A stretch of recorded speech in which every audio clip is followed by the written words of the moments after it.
तो देखो बच्चों, क्वेश्चन में हमसे कह रहा है कि how is electric current related to the potential difference across the terminal of a conductor,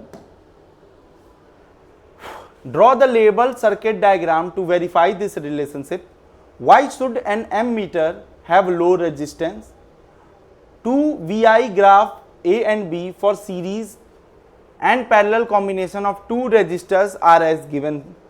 Give the reason stating which graph is for series and parallel combination resistor. ठीक है, I और V कर्व है, पहले तो ये ध्यान रखना। ठीक है, चलो फर्स्ट पार्ट पहले करते हैं। फर्स्ट पार्ट है how is electric current related to the potential difference across the terminal of a conductor. तो देख लो, V is directly proportional to I from Ohm's law, मतलब V is equal to IR। अगर ये एक resistance R है, ये AB है और करंट I फ्लो हो रहा है, तो V is equal to IR होगा। ठीक है, draw the labelled circuit diagram to verify this relationship. एक सर्किट डायग्राम ड्रॉ कर देंगे। ठीक है, तो V is equal to IR हो जाएगा, ये हो गया। Why should an ammeter have low resistance? अब देखो, एमीटर जो होता है वो हमेशा सर्किट के सीरीज में लगा रहता है, जिससे कि हमें उसका करंट फ्लो मिल सके।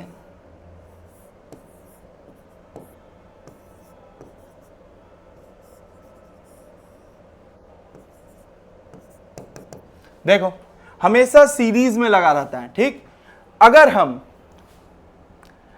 हम चाहते हैं कि इसके अराउंड करंट जो हो वो एकदम मिनिमम हो, मतलब ये खुद कोई करंट को ऐसा ना हो कि अपने अंदर कोई वोल्टेज डिफरेंस को शो कर दे, समझ रहे हो? तो voltage difference V is equal to IR। ठीक है, V is equal to IR, I is equal to V by R। तो दो प्रॉपर्टी है तुम्हारे एमीटर की। पहली कि सारा का सारा करंट एमीटर से पास करना चाहिए, मतलब I मैक्स होना चाहिए, और इसके बीच का पोटेंशियल डिफरेंस भी नील होना चाहिए, एंड मिनिमम V मिनिमम होना चाहिए। इन दोनों कंडीशन को देखो कौन फुलफिल कर रहा है। I मैक्स के लिए R मिनिमम होना चाहिए, और यहां पे V मिनिमम के लिए भी R मिनिमम होना चाहिए। तो R मिनिमम मतलब लो रेजिस्टेंस, इसीलिए एमीटर में हम क्या चाहते हैं कि मैक्सिमम से मैक्सिमम करंट यहां से पास हो, जिससे कि हम मेजर कर सकें उस सर्किट का पूरा करंट। वोल्टेज मिनिमम से मिनिमम, उसके अराउंड जो पोटेंशियल डिफरेंस हो वो मिनिमम से मिनिमम हो। क्यों? क्योंकि हम चाहते हैं कि ये जो रेजिस्टेंस R है वही पूरा का पूरा वोल्टेज V को शो करे। तो V मिनिमम हो, I मैक्सिमम हो, उन दोनों के केस में R हमारा मिनिमम होना चाहिए।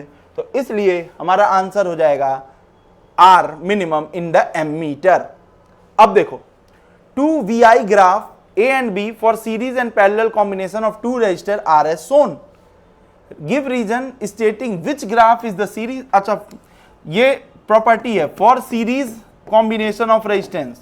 फॉर सीरीज कॉम्बिनेशन R जो होता है वो मैक्सिमम होता है, फॉर पैरेलल कॉम्बिनेशन R जो होता है वो होता है मिनिमम। अच्छा, अब देखो, V is equal to IR होता है, R is equal to V by I होता है, is equal to slope of VI curve और is equal to 1 upon slope of IV curve, 1 upon slope of IV curve for R।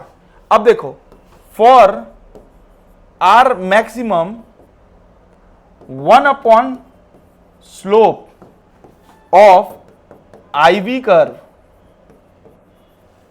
1 upon slope of IV curve, मतलब for R maximum slope of IV curve should be minimum,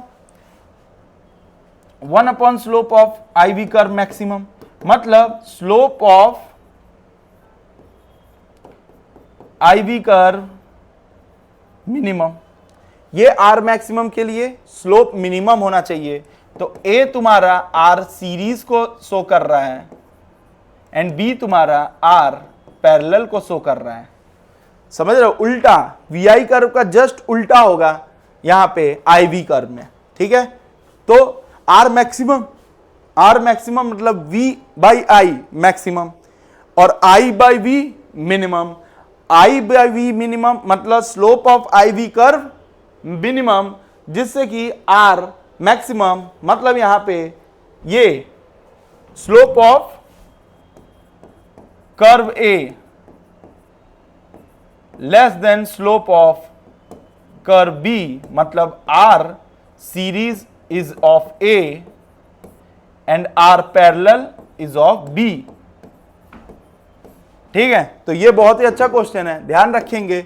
VI curve का जो slope होता है वो resistance होता है, तो IV curve का 1 स्लोप तुम्हारा रेजिस्टेंस देगा, और R मैक्सिमम सीरीज के केस में होता है तो slope of IV curve minimum होगा for R series to be maximum.